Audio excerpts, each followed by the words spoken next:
Dan ketika dia kemudian digugat, diadukan, dilaporkan, tiba-tiba saja PSI menyatakan, atau ketua hariannya PSI menyatakan nggak akan ada bantuan hukum buat Grace karena itu urusan pribadi.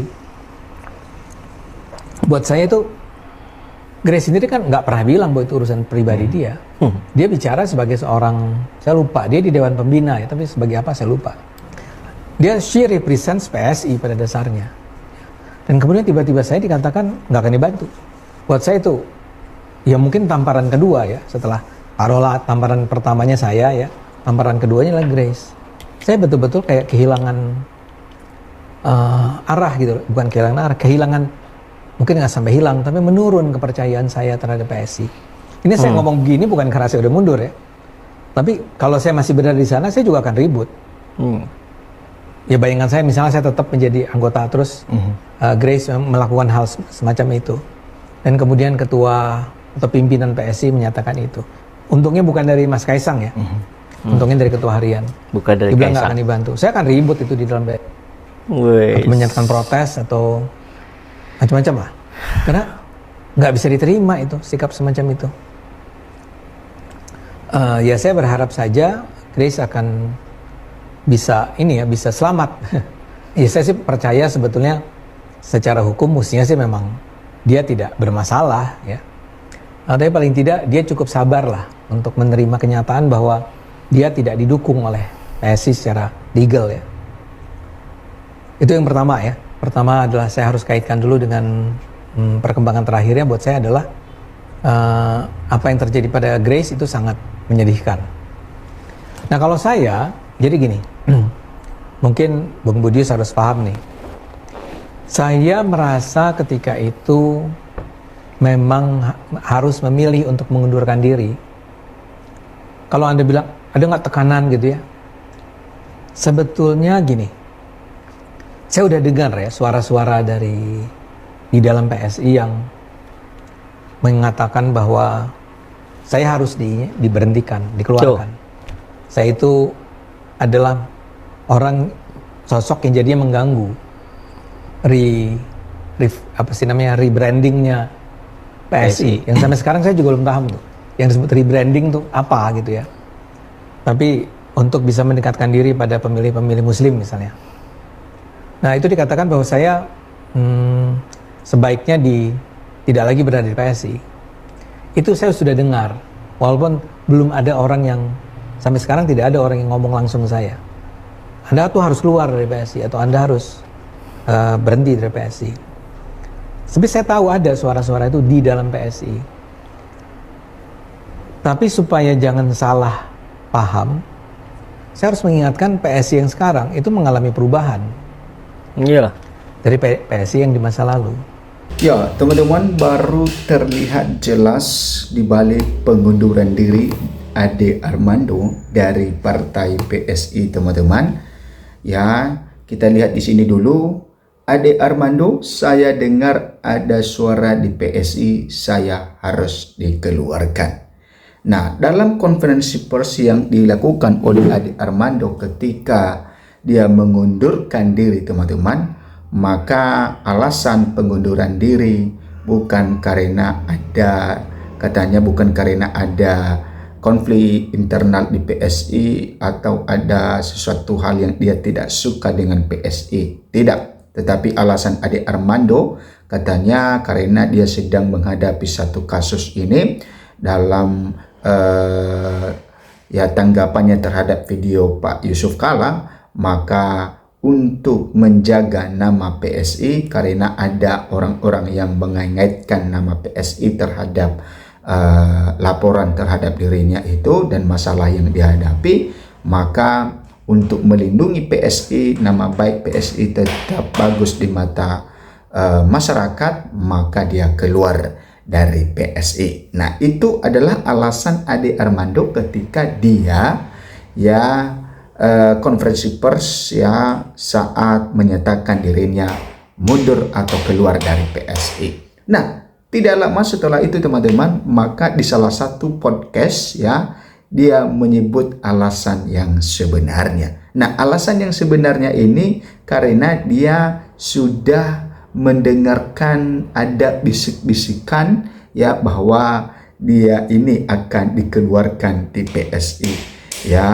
Jadi mungkin disitulah ya Ade Armando memiliki niat untuk mundur di PSI. Kenapa? Karena ya daripada dikeluarkan ya, daripada dipecat ya, maka itu sangat memalukan ya, sehingga dia mengundurkan diri dulu, sehingga ya bisikan-bisikan itu di dalam partai PSI, kata Ade Armando, tidak akan terjadi. Nah, ternyata itu alasan Ade Armando ini ya mundur dari PSI, karena memang banyak orang yang heran dengan pengunduran diri dari Ade Armando, teman-teman.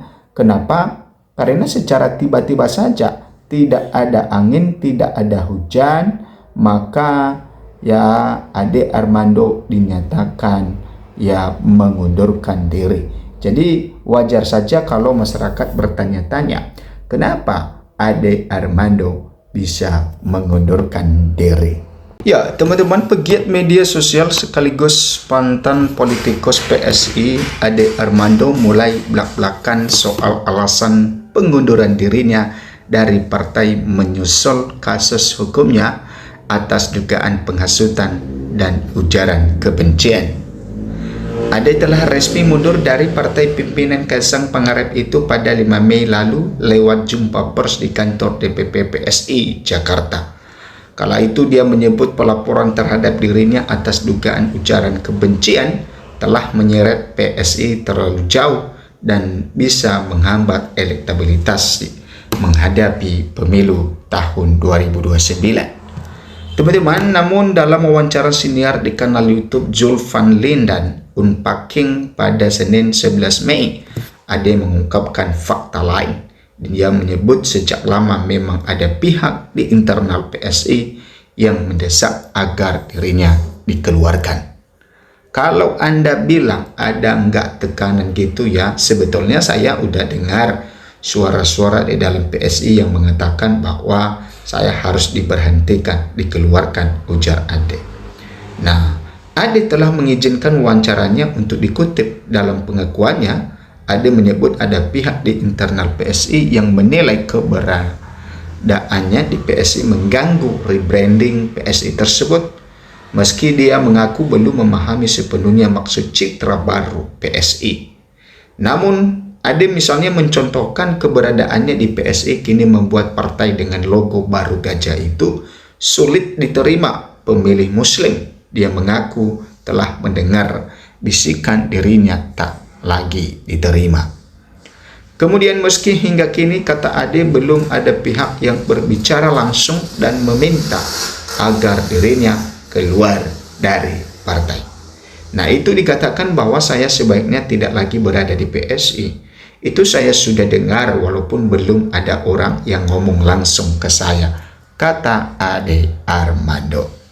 Kemudian teman-teman, di luar itu dia menyebut PSI kini mulai mengalami perubahan demi memperbaiki elektabilitas partai untuk masuk parlemen, padahal di luar kasusnya dia meyakini PSI akan masuk parlemen dengan bantuan Presiden ke-7 RI Joko Widodo. Yang perlu dilakukan adalah menggunakan kekuatan Pak Jokowi itu untuk menarik para pendukung Jokowi untuk melirik dan mendukung PSI. Di situ yang mesti kita lakukan, katanya. Ade menilai perubahan PSI lewat rebranding baru partai telah meninggalkan nilai-nilai lama seperti pluralisme dan penghargaan terhadap kebinekaan. Dia menyebut sejumlah kader baru partai untuk menggaitkan pemilih baru telah jauh di luar koridor. Masalahnya itu ditafsirkan dengan cara begini. Pokoknya begitu ada keributan dengan kelompok yang menyebut mereka kelompok Islam, ini harus langsung ditanggapi, tapi dengan tidak cara yang elegan. Dalam kasus hukumnya, Ade mencontohkan respon PSI atau pihak luar yang menyebut dirinya mengadu domba tidak masuk akal, padahal dia hanya menyampaikan kritik terhadap pernyataan Yusuf Kala dalam ceramah di UGM. Menurut Ade Armando, kasus tersebut menjadi puncak gunung es agar dirinya mundur dari partai karena akan menghambat partai meraih suara pemilih Islam. Merespon itu, Ketua DPP PSI bidang politik Bestari Barus mengingatkan Ade bahwa kini bukan lagi menjadi bagian dari partai, sehingga proses hukum terhadap dia sepenuhnya menjadi tanggung jawab pribadi. Sementara terkait partai, Bestari menyebut bahwa Ade pasca kongres terakhir di Solo tak pernah dilibatkan dalam aktivitas kepengurusan internal. Dia menyebut Ade hanya mengurus pengurus biasa. Menjadi penting untuk diketahui masyarakat umum juga bahwa Armando tidak pernah dilibatkan dalam pengelolaan PSI pasca Kongres Solo, sekedar anggota biasa yang kebetulan pernah diberi kesempatan untuk jadi caleg PSI, ujarnya. Bestari menyebut Ade sudah terlalu jauh masuk ke ruang yang tak pernah menjadi urusannya. Dia pun mengingatkan Ade agar mulai berintrospeksi diri. Nah, itu teman-teman mengenai Ade Armando dan bagaimana hubungannya dengan PSI dan fakta di balik pengunduran dirinya yang sebenarnya.